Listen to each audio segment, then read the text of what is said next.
guys, welcome back to the Primabolics Podcast. Today I'm so lucky to have Matt come into the studio because he has the epitome of what optimizing health and high performance looks like. So Matt, coming in today, mate, you have got an crazy background. Running, massive amounts of businesses yourself, as well as, being a high performer yourself in the business space, but also biohacking, amazing morning routines, evening routines. Man, we're going to have so much to carve into today. But for people who live around a rock who don't know you, if this is the first time crossing paths with you, mate, I'd love for you to give a bit of background to, because I think sometimes when people see you're in great shape, you've got, you're running these successful businesses, they often might not understand the context, right? And go, well, where did you come from? What did earlier version of you look like prior to this? So, mate, for anyone who hasn't crossed paths yet, I'd love to, just briefly touch on what the background looks like. Well, it's a very long story, but we'll keep it very short. Well, I used to be, I guess, a criminal. I was like a bouncer. There's a street called Oxford Street down in Sydney. Sydney, yeah.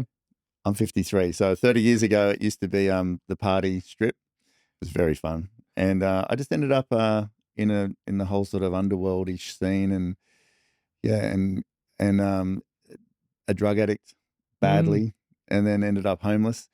Sliding door moments. I just went to Terrigal one day, and I used to work for these people down in the city and do all sorts of things.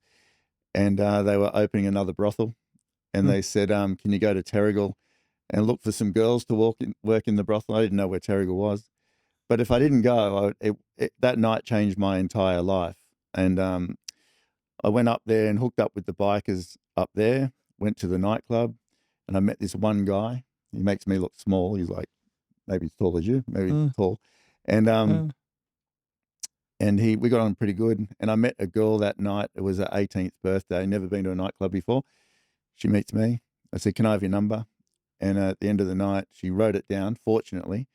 And then when she was writing it down, the bouncer grabs her. I didn't know this, but she told me later and said, "I hope you're not going to give that guy your number." And she's like, "Yeah." He said, "Whatever you do, don't. Please don't say I said anything, because he's the sort of guy that makes people disappear." But she gave it to me. I went back to Sydney. Everything fell apart. I was under surveillance. I was very hot. So in that world, when you get very hot, it's not a good thing. And then I couldn't get any more drugs, that's how I lived. And that's how I ended up homeless. So no one would come near me. But that guy I met that night, I rang him one day because I was living in this abandoned building. And I said, "I'm going to be dead or in jail any day. Can you come pick me up?" And he literally drove me down. It was maybe 10 months after that night. And then took me up to Terrigal, put me out the back of his parents' house. I lived there for 9 months. And my drug habit was huge. Like I was injecting drugs every day, all day. And I was doing whatever I could to keep that drug habit going. And he just gave me a home when nobody else would. And then after about 9 months of doing that, a lot happened in the middle of all this. I rang an ex-girlfriend and said, "I'm in a bit of trouble." And she said, "Yeah, where are you?" And I was like, "I'm in Terrigal." She said, "You're in a lot of trouble. You have people looking for you everywhere down here." And I said, "What should I do?" And she said, "Why don't you get into real estate?" And I was like, "Okay." So I just grabbed the yellow pages and rang everyone in there, and eventually someone gave me a start. And I didn't have a car. I used to walk at the streets every day, door knocking. And then one thing led to another, and here I am 30 years later. But if I didn't go to that nightclub looking for prostitutes, potentially, that number that she gave me, that's my number still today, because I ended up getting engaged to that girl later. And then, and off I went. But I ended up on Australia's Most Wanted about a year into my real estate career. I had to go hand myself back in, and this is a very short version. A lot of things happened. But I used to just walk the streets every day, just asking people if they'd sell their house. And then I got home one night, caught the bus home to this. I was renting a room off this old lady, and then Karina, that girl, her dad turned up on the doorstep and said, actually, I got a call from somebody else and said, "You've just been on Australia's Most Wanted." That's a TV show back then. And then I had to go hand myself back in, and I went to court, and the judge said, at the end of the hearing, she said, "You should be going to jail for quite a few years today." But she said, "I see some good in you. I'm going to give you a second chance." So I had to do community service for about a year and a half, I think. And then it took me 8 years to pay back the fines that she gave me. Wow. But I walked out of the courtroom. Dino, who's my best friend still today, I rang him and said, mate, I'm going to make you a promise. I'm going to become Australia's #1 agent. And that's what I've worked towards the whole time. And I think you've had a pretty red hot crack at getting there, mate. I think for people who don't know at home, Matt's now running 12 McGrath franchises, I believe it is. Yeah. I mean, running a company myself, I could only imagine how running 12 different, that is amazing. And coming from that context, I suppose, of homelessness, drug abuse, with getting mixed up, being on literally the hottest list you can in the country, not in a good way. It fascinates me because I think people hearing that as the starting point, it probably brings almost like a new level of appreciation to now where you're optimizing every aspect of health. You're looking at stress, you're looking at stimulants, you're looking at gut health, you're looking at morning routines, you're looking at all of this. And I think it's a really great inspirational story because people can see no matter where you're starting from, our listeners can go, hey, I'm currently in that spot. Or maybe they're a few steps further along, they're not quite there. But it still gives you this great ability to go, hey, I've seen someone who's successful as you now starting here. This is anything's possible if that's the case. You know what I mean? You look at the before and after photo of this story. So thank you for sharing. That's I know I've listened to your. It's a big one. I know there's a lot in there. It's a little bit of that, but it's a G-rated version. But anyway, mate, look, at least it gives people a bit of context. So I think the best part about yourself, mate, is you're really passionate about putting out a lot of content around health, right? And particularly gut health, which I adore. I spent 10 years looking at hormones, cortisol, testosterone, looking at optimizing those and giving seminars and talks around those. And I love that you're finally out there putting out so much more focus on gut health on you. And I think how you started on that would be really useful for people because so many people, I think we're starting to realize it's important, but we're not quite talking about it on a big enough scale. And the platform the reason this platform exists, I'm trying to scale improving health. So, and I'm trying to get out that message as much as possible. And you've got a great audience of people who I think resonate, and ours is similar. So, for you with gut health, mate, what started you down that rabbit hole, and what have you noticed since then? Like, what impacts has it made on you in a tangible way? Well, back in those party days, I used to train like I don't know if call it bodybuilder, but I used to take a lot of steroids. Still take testosterone today, but not as much then. But and I thought eating healthy, I genuinely did. Almost my entire adult life was chicken and rice and pasta or something. Yeah, classic. That's what all bodybuilders live on, right? It's like chicken rice, beef and rice, mince and rice. It's just staples, right? Yeah. Hit your macros. Micros don't exist. Yeah. And this much, all these meals. And I actually thought that was eating healthy. But when I was 43, I just didn't feel very good. And I worked 20 years straight. There's this thing in the world about, the harder you work, the luckier you get. And, if you're not working super hard, you're not achieving success sort of thing. And I don't actually think that that's correct. I think alignment is far more powerful than hard work. Thank you for saying that, mate, because I feel like hustle culture has become almost like a boiling point now where you're dead right. And early in business, I was the same. As a younger man, I started this business at 25, 10 years in now. I think I have run myself into the ground, burnt myself out more times than I care to mention. I've had weeks where I've just had to spend on the couch because I'm just so exhausted.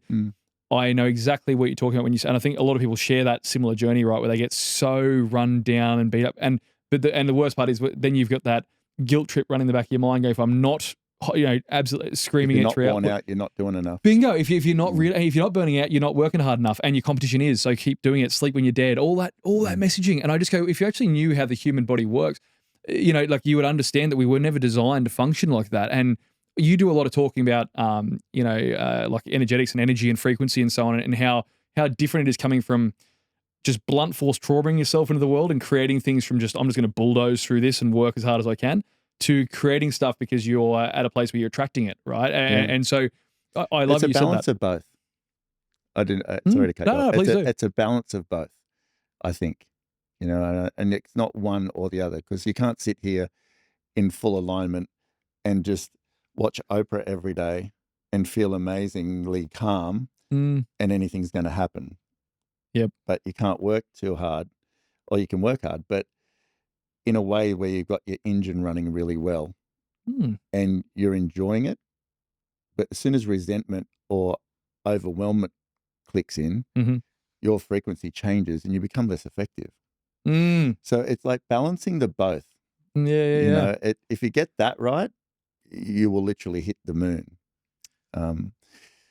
It's fantastic. I love you said the balance on it, because I think that's messaging. I'm doing a lot of work this year around I've started a thing called the Burnout Boot Camp, right? A bit of fun. And it's because so many mates of mine who are business owners have been in the similar position I think you spoke about in your 40s, right? Where you go, I hit that wall where everyone has that aha moment. Everyone has that, and sometimes it's from a bad place. You've I think for you and listening to your backstory, it was you're at a listing potentially, or you're at work, I think, and someone pulled you up saying, hey, you just don't look too healthy. At an open house. At an open house, right? Yeah, right. So I was like surfing, and I was like, because my son who died recently, he was the pro junior surfer, and we surfed every day together.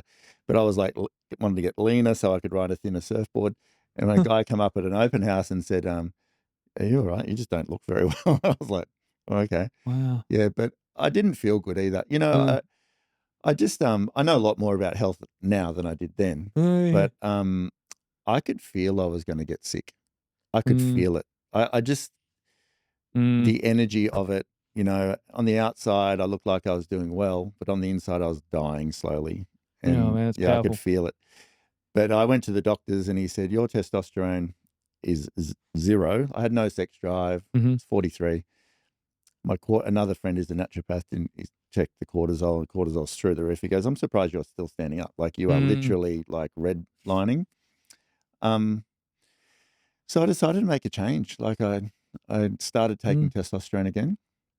I gave it a full break for 20 years or something. Yeah. And then started that. And I think for middle-aged men, it's very important. Very therapeutic, I would say, is a better word. In Australia, it's got such a big stigma against it, but I spent most of last year in the US. And over there, it's so progressive. There's no stigmatizing around men and using testosterone therapy because HRT is almost like a part of life over there, right? It's encouraged for men and a lot of high performers are actually trying to optimize their hormones, get to that point where, particularly if you've competed when you're earlier, or if you've used, steroids earlier, or had any of those things previously, or even just, again, people who have had chronic stress for years, who are, they get to that point where, and again, it's usually like mid-30s, late 30s, where you just start noticing, hey, I'm just tired all the time. I have a big day at work and I'm just on the couch the next morning. I'm not bouncing back. I do a hard gym workout and I'm sore for 4 days. What's that about? But I'm building a spare tire, but I've got no muscle. I'm looking flabby and loose. And it's just this cumulative snowball of the stress starts bugging you more than it should, and the sleep's crappy. And so, man, I actually really love that you talk openly about being with TRT, because I think here in Australia, there's a lot of value for people going, it gets to a certain point, particularly with background use of, you're saying before, steroids back in our early days. I think that's really valuable. A lot of our listeners, it's a big part of the fitness industry, I suppose, but also at large, I want to try and break the stigma around men's health and go, stop trying to hide it. It's like men's testosterone is so crucial for men's health, right? So when did you start? What age were you that was 43? 43. I literally started then. Yeah. And then, I don't take, everyone needs, you got to know what's going on in your body though. You don't just start jabbing things in, and you can, but it's, you got to sort of understand where you're at first. So there's a few key indicators that I've learned about over the last 10 years. It's your gut microbiome. It's your blood. You got to match your food to what your bloods are doing. Your supplements as well, your testosterone levels. Because men produce testosterone. So if you're not producing it, you're either highly stressed, your diet's crap, your sleep's no good, all this stuff. And people say, steroids, this and that. But your body needs testosterone. Your body needs it. And if it's stupid not to. So you got to get a good sports doctor. I have a great one. And once you understand, because your body's nothing more than a machine. It's like the car I drove here in. It's a machine. So if your oil pump's out, is that even a thing? An oil pump, fuel pump, whatever it is. Not a mechanic, as you can tell. But if that's not working, your car's not going to run. And so your job is to say, well, how's Will's body running? But you can't just go, I'm going to take these supplements randomly and I'm going to eat this diet because Matt eats this diet. That might not be for you. So I reckon a good nutritionist is so important.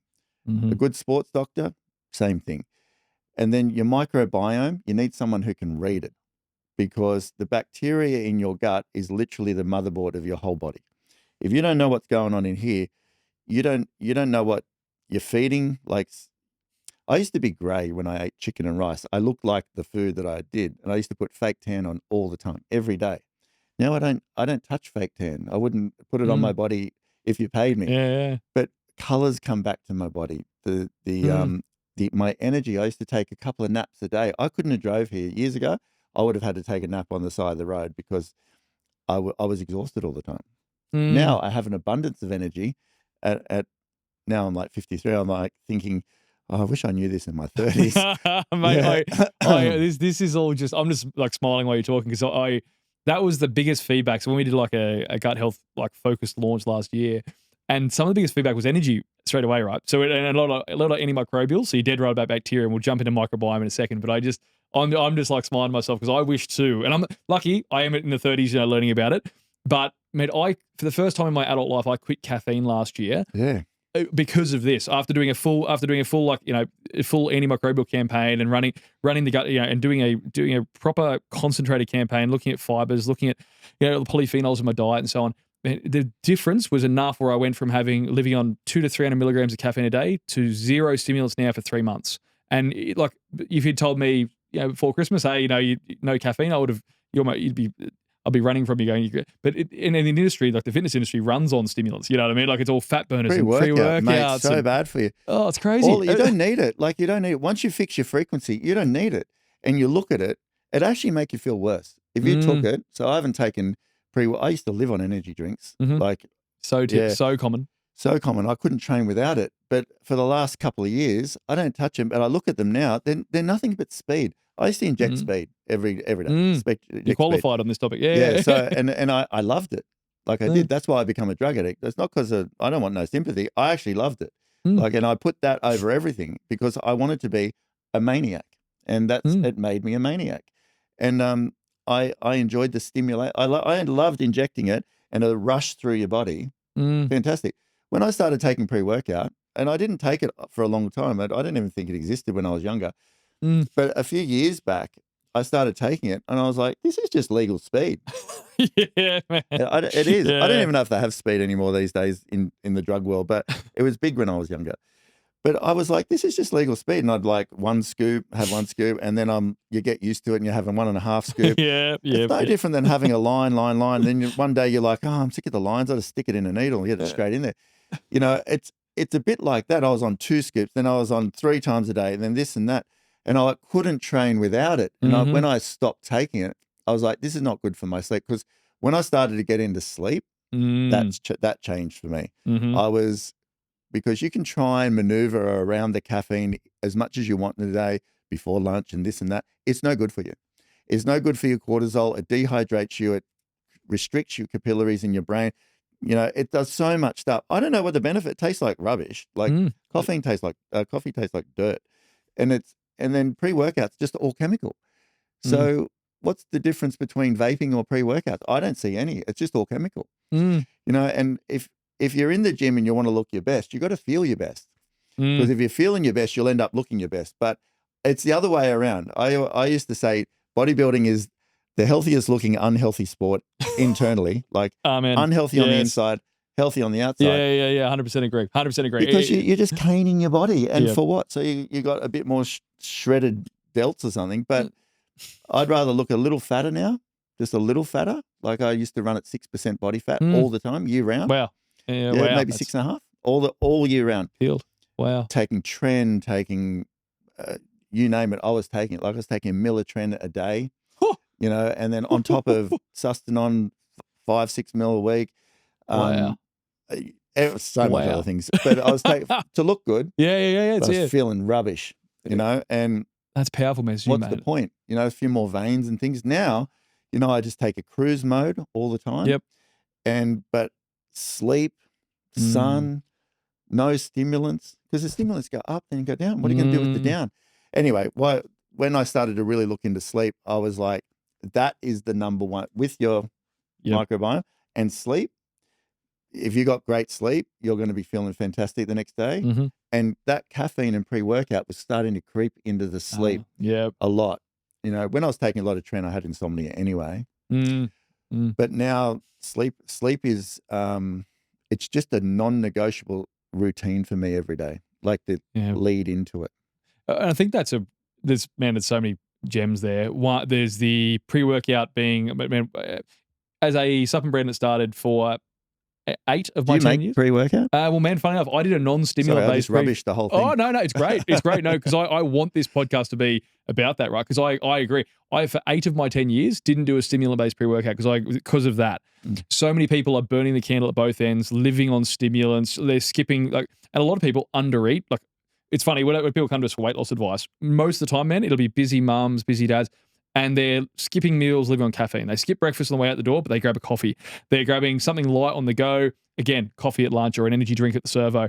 Get in the afternoon, they're at sub 1,000 calories, and it's crappy food so far. They've grabbed, something on the go at a servo. Nothing is good for you at a service station. Processed, crappy, packaged stuff, and they're just jamming it with caffeine. And they get to the afternoon, they've had 800 calories, 1,000 calories tops to fuel them for an entire day of work. They've had 300 megs of caffeine, though. So I holistically agree, mate, that when, and in our industry, unfortunately, they use it and go, caffeine's that, using caffeine during training is this badge of honor. How many scoops can I take and how much can I have beforehand? And if you look at a standard pre-workout, they're 300, 400, 500 milligrams of caffeine. That's 6 Red Bulls. Now, you wouldn't normally go to a servo, buy a 6-pack of Red Bull, sink the whole thing, and go to gym and think that's normal. It's not far from what you're talking about injecting, right? So, I am all about that. We had a non-stimulant pre for 8 of the 10 years, and I had so many customers just constantly begging me, hey, just do a stim pre for me. And I capped it at pretty much half the caffeine the rest of the industry does. And the industry continues to keep creeping up in caffeine. But man, people are already fried. Their adrenals are already cooked. They're already drowning in cortisol. They're already a stressed out wreck. And so you go, I don't want to contribute and put more fuel on the fire. People are already fried. I'd rather build a sleep product, an adrenal product, and go, let's heal that. Build a gut product, let's heal that. Yeah. You're dead right, though. Sleep is the big unlock. For you, was it gut or sleep first? Gut. Gut first. Yeah. That's progressive, man. That would have been, especially going back a few years, that would have been early to the party. I started eating pods, and the pods are made by this eccentric guy in Sydney, who was a hairdresser, and he all the chemicals were, the hairdressing was eroding his fingers, and so he made this plant-based one over a number of years, and then one day his PA or hair assistant said, "Why don't you try and eat it?" Like, he made this great hair product, and he did, and then that sort of one thing led to another. So he sources each pod. It's like a hockey puck. I don't know. It's like about that big, and there's 44 plant-based ingredients in it. But they're ingredients you would not be able to buy from a shop usually. Like, he sources ceremonial cacao from Peru. He gets stuff all over the world shipped in, and he makes these things in a certain way, and it's fantastic. So that was the first thing that started. A friend of mine put me in touch with him, a martial artist. Said, go talk to Mick and blah, blah, blah. Wow. So that was probably 6 or 7 years ago now. And I've been taking the pods ever since, and just eat 1 or 2. And that he's measured my microbiome ever since back then. So when I started, he actually said, since looked at my microbiome, he said, you won't be, in 5 years' time, you're going to have some major health problem. And he could see it on the microbiome. He's not a doctor, and I don't even rate most doctors, by the way. Fair. Like some of them, great if you need a pill or whatever, antibiotic or something. But so there's some amazing people out there, like Mick, the Podman. He's probably one of the most researched people I know on microbiome. I call him the bacteria specialist. So he basically has transformed my entire microbiome. To the last one I did only a couple of months ago, I've got the best bacteria rating you can have in a microbiome, like the certain bacteria at the top. You might know what you're talking about. I don't. And he's rebuilt the whole thing. So it's like my garden in my gut now is, I wouldn't say perfect, but it's so up there. I've got 236 species in there. Oh, wow. Which is fantastic. That is great diversity. He just did a microbiome of a girl that follows me on Instagram, because I send a lot of people to him. Yeah. And she has 90, either 82 or 92. Like, it's crazy, mate. Crazy. And that's actually not bad. So weirdly enough, and it's when they looked back, for like early data, right, looking at prior to processed foods, chlorine in our drink water and fluoride in drinking water, and all the stuff, alcohol consumption. So when they looked at what before, there's up to 10,000 known species of the microbiome. And you're right. You see people, though, where they've had long-term antibiotic use, painkillers, alcohol, caffeine, bugger all fiber in their diet, severe stress with, leaky gut and everything. And you're finding them with 50, when there's that. And so to have and 200 the type of bacteria and the type. Sorry. Yeah, no, like, it's- you can have 100, but they could be the not good bacteria. it could all be candida. Yeah, that's right. It could all Exactly. So sorry. No, Yeah. no. I just love that you talk about this, mate, because this is going to be gold for people. I'm actually excited to get this content live because, like, just talking about last year, I suppose I spent so long focusing on cortisol and its impacts on inflammation, on testosterone, on male health, female health too. Spent many years, wrote a book on testosterone. That was the whole box and dice, right? But then I looked at it from the lens instead. I started doing more research on gut, and I read probably 12 books in about 3 months. I'm just going to own, like, just really just deep dive. And the more I looked at the layers of your physiology that affects, and I was like, wow, this is actually the fundamental pillar that I've been missing. I've been going all around it, looking at inflammation separately or hormonal balance separately. But it is you're saying it's the dashboard for your body is a great analogy, mate. Like, I could only imagine how you would have felt after your initial reset. Like when he's talking to you, going, you've in 5 years you're gonna have a major disease if you don't fix this. And I was bloated. Yeah. I was bloated. So I work with Tommy, the nutritionist. Yep. So he specializes in gut health, 40 years. Amazing guy. Doesn't take on new clients, but he's amazing. And got a PhD in exactly that. So he's one guy, and Mick the pod man.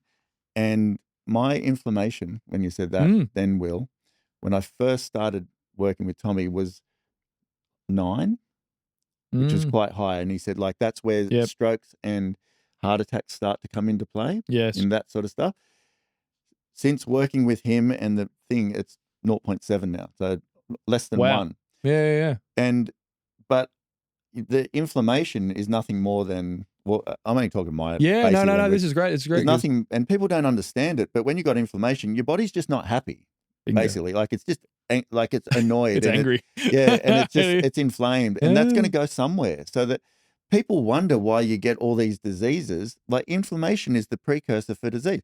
So all you got to look at is what's your inflammation marker. Yeah. If it's got a problem there, fix your gut health, and that'll go away. 100, mate. This is perfect. So, like, and for people at home, if you want practical advice, the HSCRP, so like high sensitive C-reactive protein, that's a really great inflammatory marker, right? So people who are looking at it, right? CRP. Yeah. And mate, it's incredible. You went from a 9 to a 0.7. Now, this has been repeated 4 times now. I've had customers where I did even like an initial, like put them through a gut health protocol on the product, and then went, let's test before and after. But even to demonstrate how powerful this is, I got mine now down to 0.4. Perfect. Doing now, which is, but before, when I looked at it, I was like, what if we were to introduce some antimicrobials and start disrupting the microbiome? And I did bloods during. So when I was beta testing this thing, I was like, how do I check that? So it would be from 0.4, test it, taking antimicrobials to kill off bad bacteria, and start purposely wanting to create a reaction in the gut. I'm like, what if my gut's inflamed and I'm purposely trying to kill off bacteria in there? What happens? It went from 0.4 to 0.68, which is 50% increase. And it was only 4 weeks apart, the blood test. So when people at home listening, that is a phenomenal one. Even you're aware and tracking it, that's great to hear. Are people hearing that going, like, these are the things you need to look at? But from a 9, mate, that's phenomenal. You've come down that much. That's crazy. And I thought I was half healthy. Yeah. Like to look at me, or Mick called me a bloated muscle man back then, but he could see it. But I thought I was like doing all right. You got abs, you're all right. Yeah. And it's like you're not. But I don't know if you've seen that video around.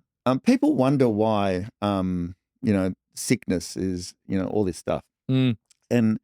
But think about it. Most people in a day, they have some alcohol is poison. I don't care what anyone says. Alcohol is poison.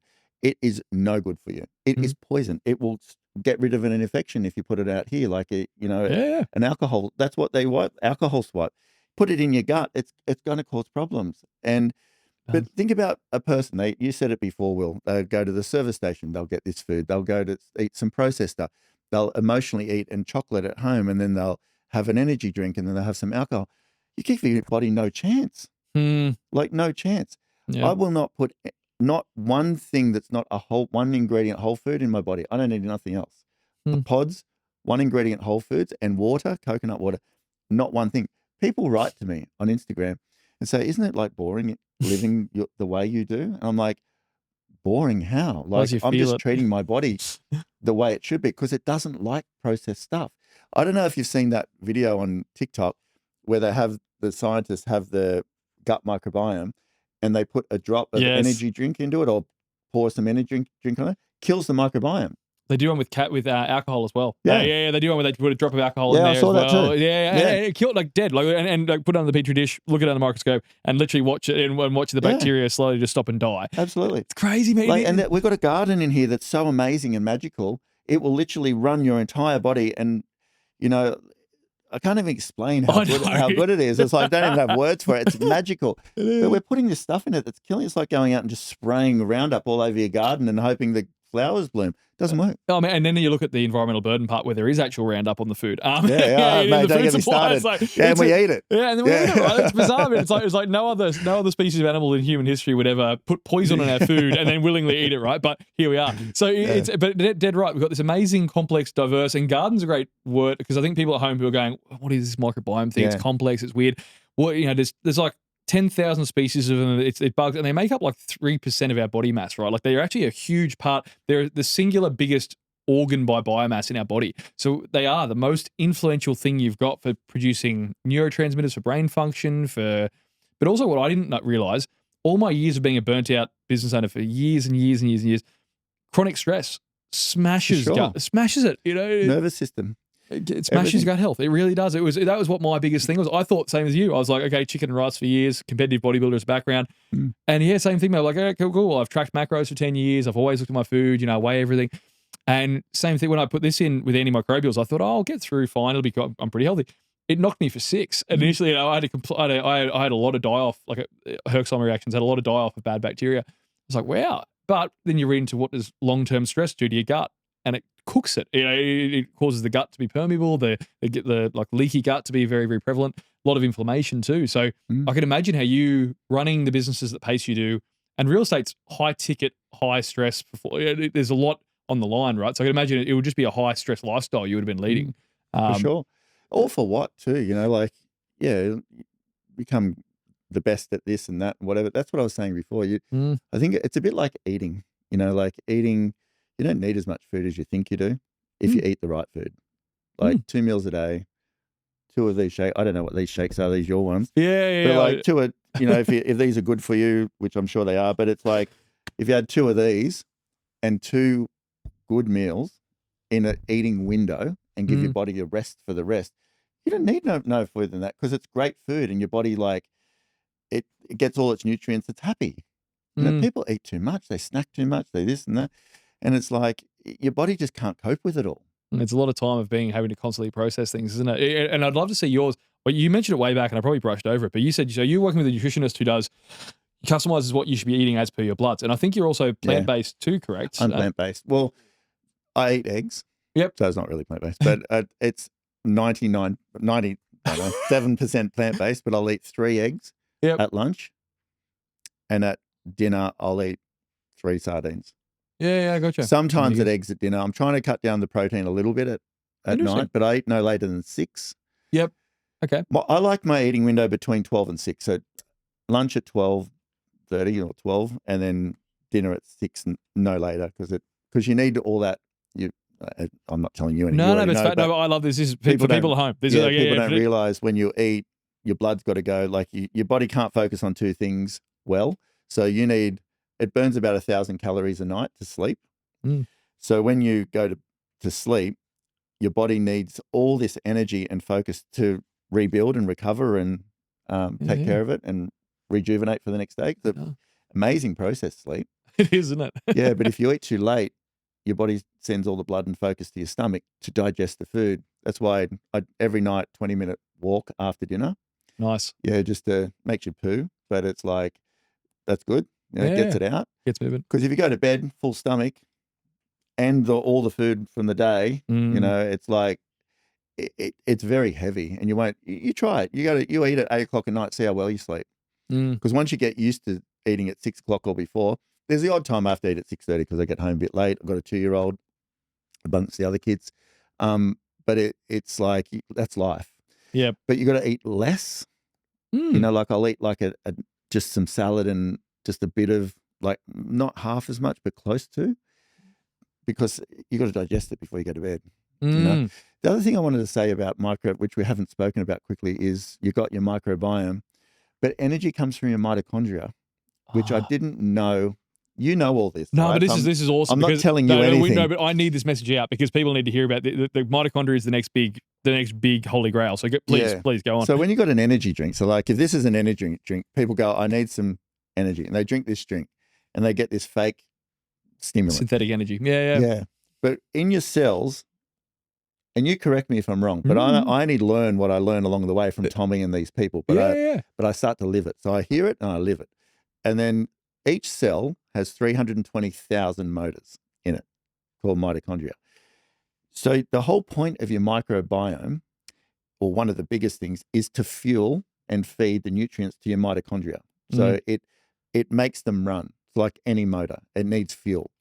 That's why what you put in here is so important, because it's the quality of your fuel as well, because it's going to break down the good nutrients, get rid of the bad ones. So if you're not putting much good nutrients in, it's got nothing to run on. So if you think how many cells in your body? Quadrillions? Oh, I think it's a trillion. A trillion? Yeah. A trillion cells, 320,000 motors in each one that run at 9,000 RPM each motor. So, and the quality of their running is the quality of how you feed it. This is why you don't need energy drinks, because once they're all running in harmony, you have an abundance of energy because they're all powering. Like you don't even want to go to sleep at night because you know you got to. So I go to bed every night no later than 9:30. You will never see me up after 9:30 unless I have to go out to a family thing or something. But I'm in bed. I don't care what it is. If it's getting close to that and I haven't, whatever, I just don't do it. I just go to bed because I understand that window is needed, and that's my cutoff time. But there's many times now where I'll get to the end of the day and I've got too much energy because my body is running at full speed. That's the secret to this energy. That's why you don't need coffee, and you don't need. The last thing I'd want to do is spike my cortisol when I wake up. You know, people say, I can't do anything till I've had a coffee. Mate, your body's just struggling. That's all it is. It's struggling. So like, if you fix that mitochondria thing, yes, you will not know what to do with it all. Mate, this is perfect. This the cortisol piece, the mitochondria piece, the gut piece. Man, this is stuff that I've wanted to put out for so long, because so I often talk to people when they're like, everyone knows a not morning person, right? Like they've all got the friend that's like, I can't like it. Everyone knows. I love it. I'm at 4 a.m. Like, let's go. Yeah, right. So I love mornings. You were, and I was like, God, no. And it seems to be a common thing in the circle of people like high performers. They're always morning people, right? Because their cortisol works, because they're religious with how they do their thing. But the biggest unlock is when I realized, like, everyone knows. I'll be doing seminars and public speaking, and you're talking about cortisol dysregulation. And early in my career, some people sort of got it, some didn't. As soon as I went, everyone knows someone who's not a morning person. Everyone knows the person who's like, don't talk to me until I've had 2 or 3 coffees. Do not ring me before 9 a.m. or on the weekend they sleep until 10 o'clock. Everyone knows one, right? And you go, well, that's just a classic example of cortisol dysregulation. That's chronic stress eroding sleep quality, meaning their adrenals haven't got adequate cortisol in the morning to put out, right? And that's usually off the back of, it being too high for way too long as well in the morning. So you got your bloods done, right? I had a similar experience where it was one of my staff actually previously. He got his bloods done and his morning cortisol was 928, which is absurd for anyone at home. Like, I don't know. I don't even know what that is. Let's say a healthy range might be 250, 350. Okay. Top end's getting the 4s and 5s. 9 is like, you're having a panic attack, right? And he came in, went in morning, got his bloods, and 928, which is like, now he did a full gut health reset. We were like beta testing some stuff with this earlier on, and we then we retest his bloods after he fixed his gut health. He went into 324, cut it by a third, and literally it was like a 6-week window. But living in that red line state, he had no idea, right? And again, a high performer who is living on caffeine all day, go, meeting, call, text, like just always on. And so many people live in that state without being aware of it. So the fact I'm just smiling as you're talking about this, because then that stress inflames the gut. An inflamed gut then causes systemic inflammation through its immune response, which then fucks with mitochondria further. And then you're in this place where I'm stressed, I'm inflamed, I sleep like shit, my gut doesn't work, my mitochondria are inefficient. And what do? You reach for caffeine because you feel lousy. Yeah. And it's this just cyclical problem where people dig themselves a hole. And that's the summary of burnout is bad gut health, bad mitochondria, and high stress. And it just this cocktail. And then we get the afternoon, we're so stressed, what do? Reach for alcohol. Let's numb it. Let's take the edge off. And the problem is that's the normal though. It is. That's the normal. People think that's how you got to live. And it's normal, and it's not. And I reckon that's why. Look, I don't mean this as a medical thing, but there's something friggin' wrong with the cancer. Mm-hmm. All right? I'm just observing. Yes. Yeah. There has been trillions invested into cancer, and it's getting worse. 1 in 3 people or something now. Yep. Like It's one in three. I know everyone knows someone with it. Like, It is 1 in 3. yeah, 1 in 3. It's insane. Does that not go? It seems back to front. You go back 50 years, and it was like 1 in 20,000 or something, or not more. That's the problem. It's like it's an internal thing. You can throw all the money at it you want, but you got to teach people that you got to be calm inside, and your body's got to be in a state of like almost like enjoyment inside. I love living this way. Like I love it. When I go to people's homes, my energy signature is so good that I just list houses I know because I'm so in the zone inside. And every day, that's my number one goal, just to be in the zone. And it ripples out in everything that you do. That's why you can't fix it externally. You got to fix it internally. This is phenomenal, mate, because I felt I got almost quite, distressed earlier in the career because I started observing the public health data, and you notice that, right? So testosterone, let's pick that. What is it? Testosterone's a big one, right? So when you look at like the public health data on testosterone, and they've done large studies across Western populations, and you've seen it decrease something like 57% now in the last 40 years. And so it's meant to only decline 1 or 2% a year, and you see it now just going zoop. So they're saying now that sperm count is going to be at 0 by 2050. Not zero, as in like we will be infertile as a species in another 25 years, right? Then you go, okay, what about stress and anxiety and so on? They're all massively on the increased diagnoses of autism, ADHD, of all the mental health disorders. Then you look at metabolic diseases, type 2 diabetes, you look at hypothyroidism's on the rise, you see PCOS, and all of these things. Human health is just cooked. And you say, because the norm is living in a bath of cortisol, dousing it with alcohol to try and calm it down. And take a tablet. And taking a pill to fix it. And it's like, but the root cause, if you fix these things, if you look at your stress, if you look at your food, you look at your gut health, you can feel so much better. Like there was times, and I'm guilty of it, there were times when I would do a podcast like this and be 300 megs of caffeine deep before I do it. Now, mate, I have some raw honey and some creatine beforehand for cognitive function. Done. And like it's just, but you have to make the engine work first. Yeah. So I like what you said. If you get all the internals right, everything outside just flows, right? That's why I look at antidepressants. That boggles my mind. Antidepressants, it's a mood, like antidepressant. Like it's actually a mood. Like your frequency is your mood. So your emotions are telling you what frequency you're on, and your attraction ability is directly related to your frequency. That's what emotions are. They're telling you what your frequency is. So when you're angry, tell me how good a meeting goes when you're angry. Tell me but when you're excited, and that power inside of you, imagine you're living excited every day. That's why you can't find happiness in a tablet. It just doesn't exist. So antidepressants, I understand they might give people some sort of, ease or something. But really, it's your emotional management that you've got to fix. And if this is all out of alignment, what's the first thing? You've got no serotonin production, or 80% of your serotonin comes from here. I'm no medical specialist. I'm living the thing. You've done it. So but when you do, you've got all this serotonin because it's working so well, pumping out through your body. You're excited. You don't need those antidepressants. You feel fantastic. The real question is, how do you go about fixing it?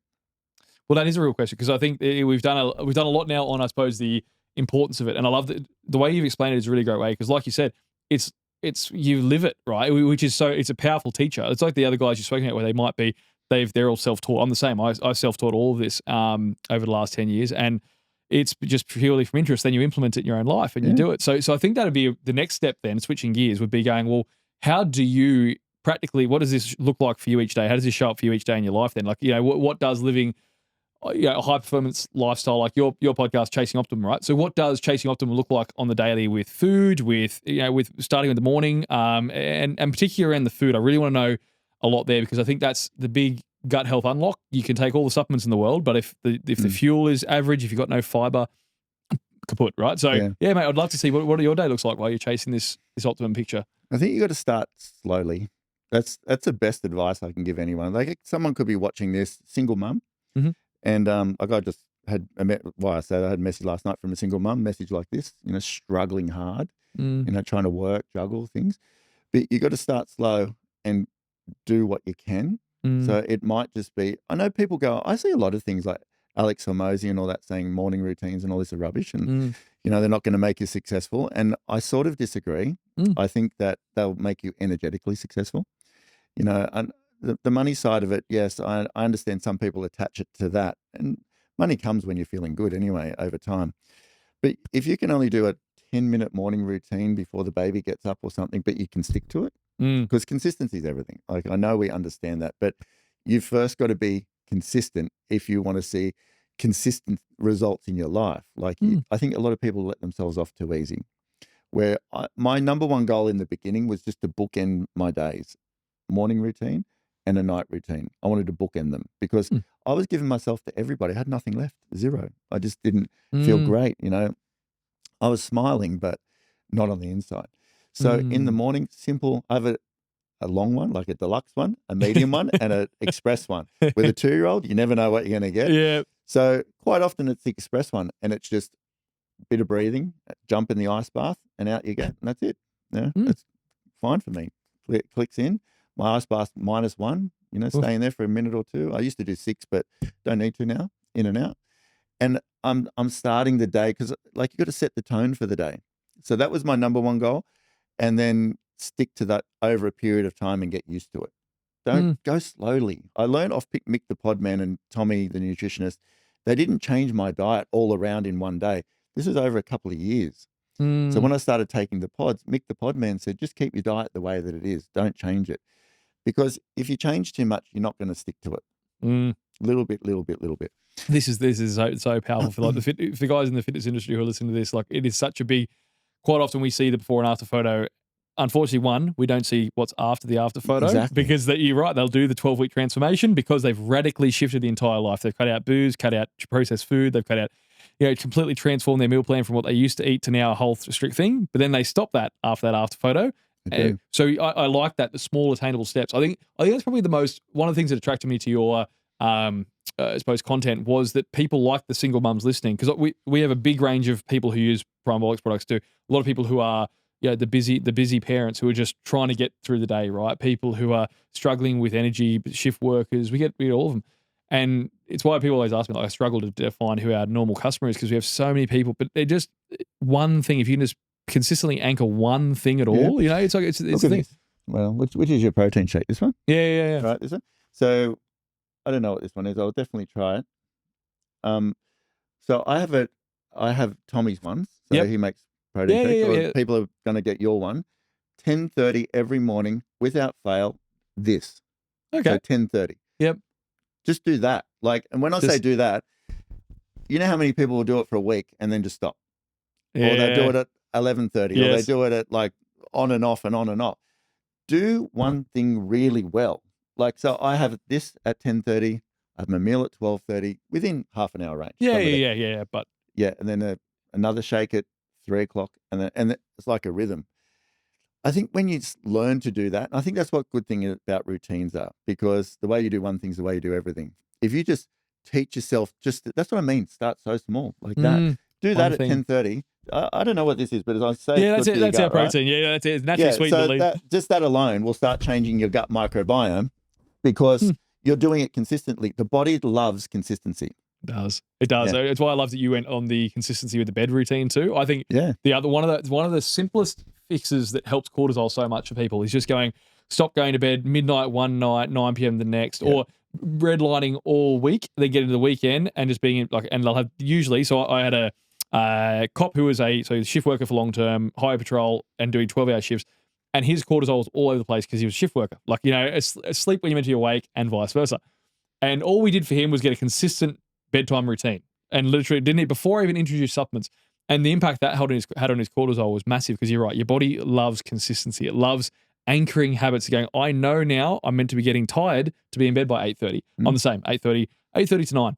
And you start getting tired at 7:30 because every night your body knows. But if you're constantly chopping and changing, it doesn't know what to set its clock to, I suppose you'd say.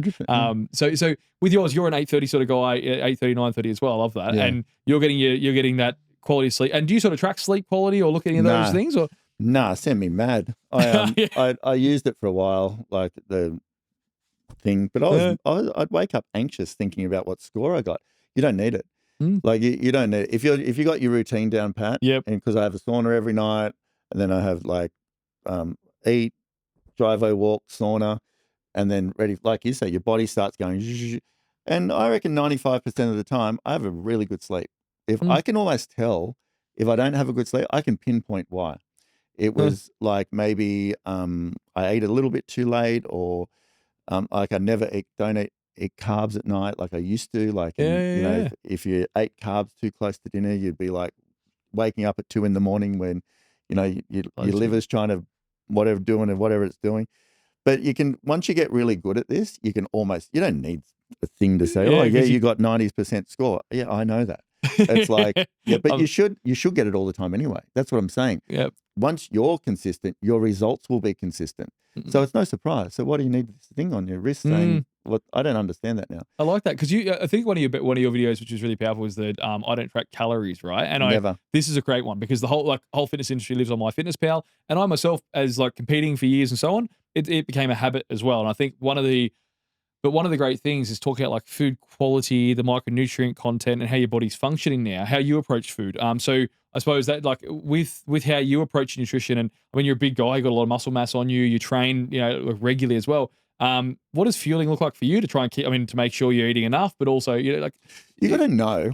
Like when I say I don't track calories, but I have an awareness. So like each pod is 208 calories. Because if you go eat 5,000 calories, well, you're going to look like the 600-pound guy on the TV that they're trying to lose. That's all, you know, excess energy. He's got nowhere to go.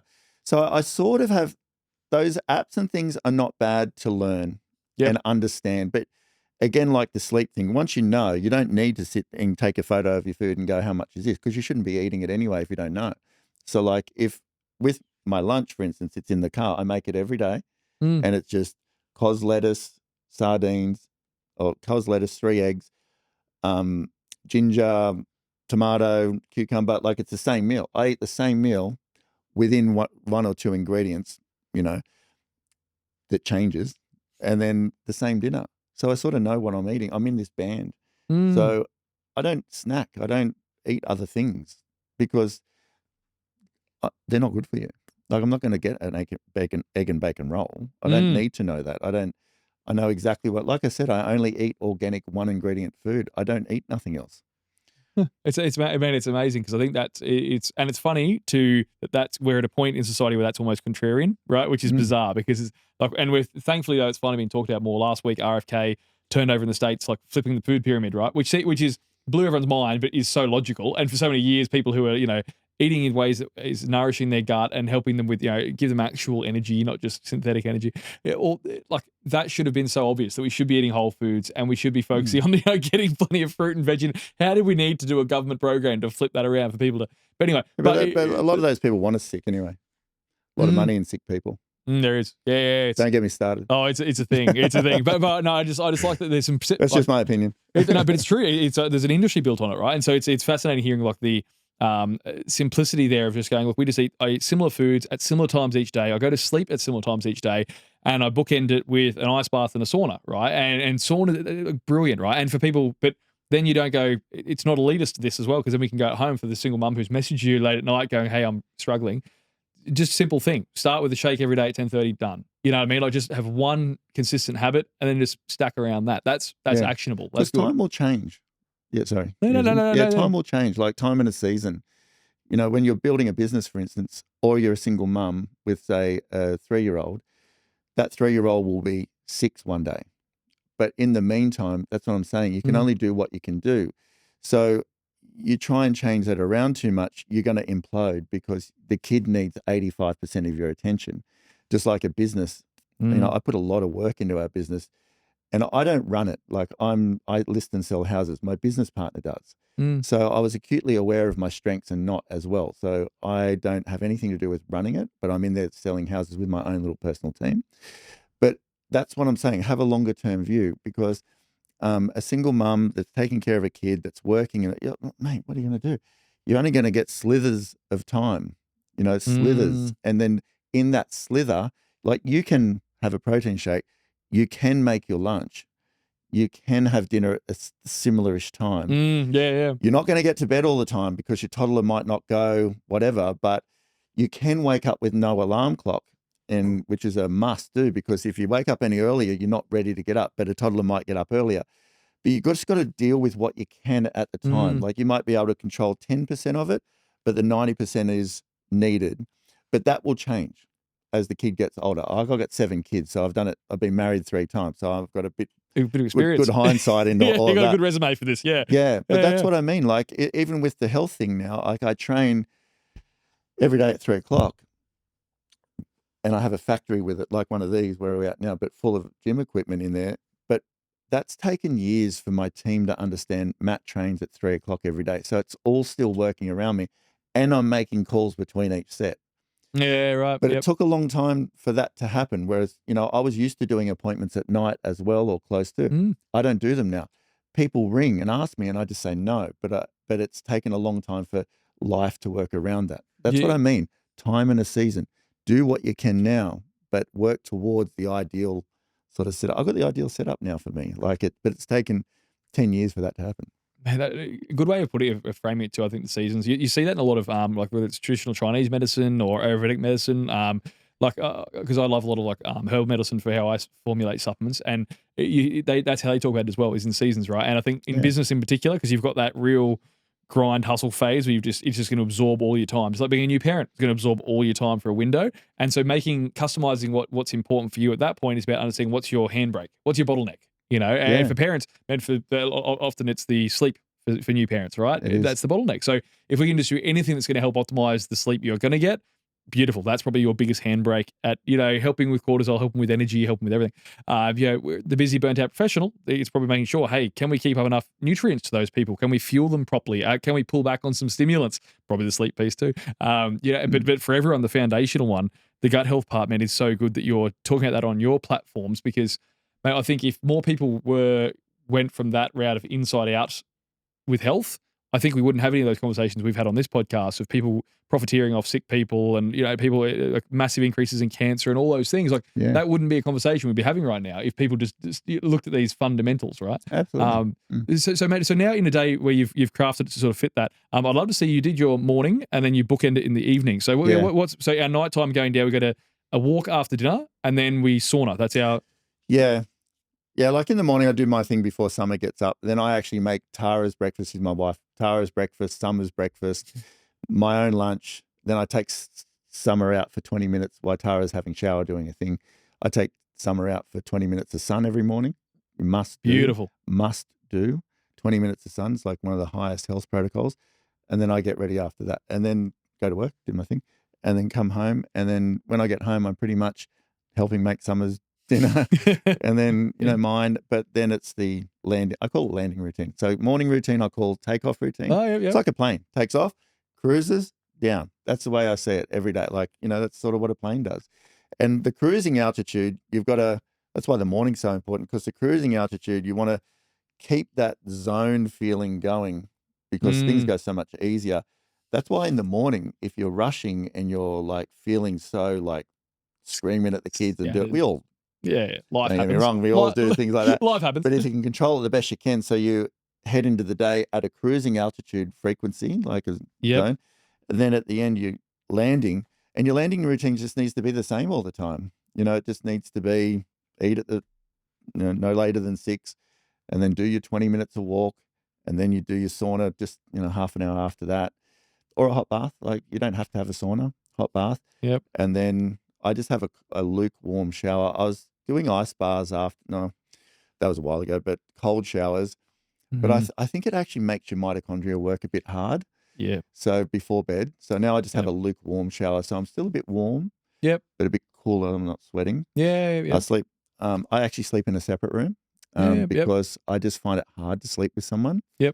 So Tara and Summer sleep in the same bed, and I sleep in a separate room. So I can temperature control the room as well. That's a big one. Yeah, I like it.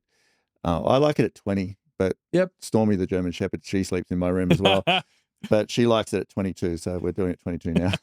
Compromise. And then always wake up without an alarm clock. Never look at your phone. I leave my phone in another room. I put that there, and then that's it. Man, that's a big one, the waking up with an alarm. It sets the tone so differently for the day. And people often ask, it was one of the biggest things when I've had a sleep product out for years, but one of the biggest things people would always ask you, fearing they're like, oh, am I gonna wake up groggy or sleep through my alarm or what have you?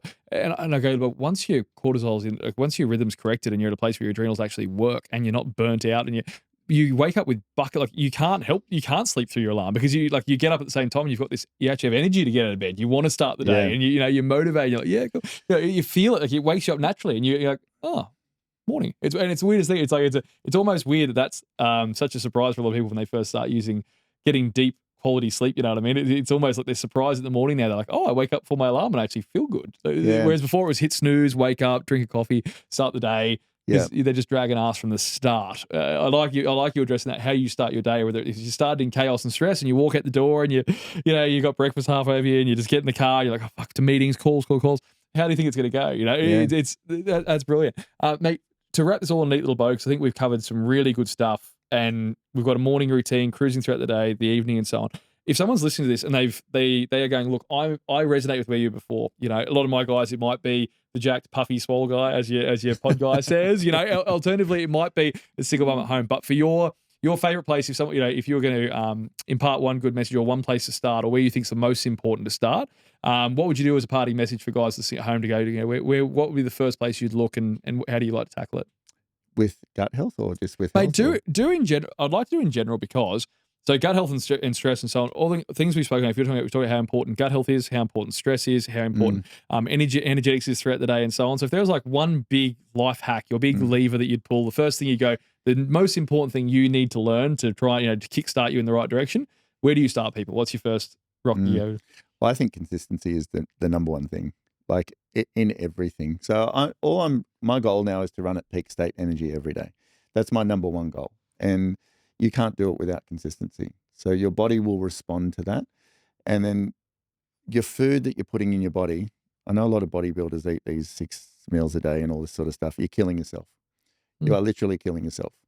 Your body needs care. It doesn't need force. So when you are caring for your body in a way that's like, it's a priceless, delicate machine.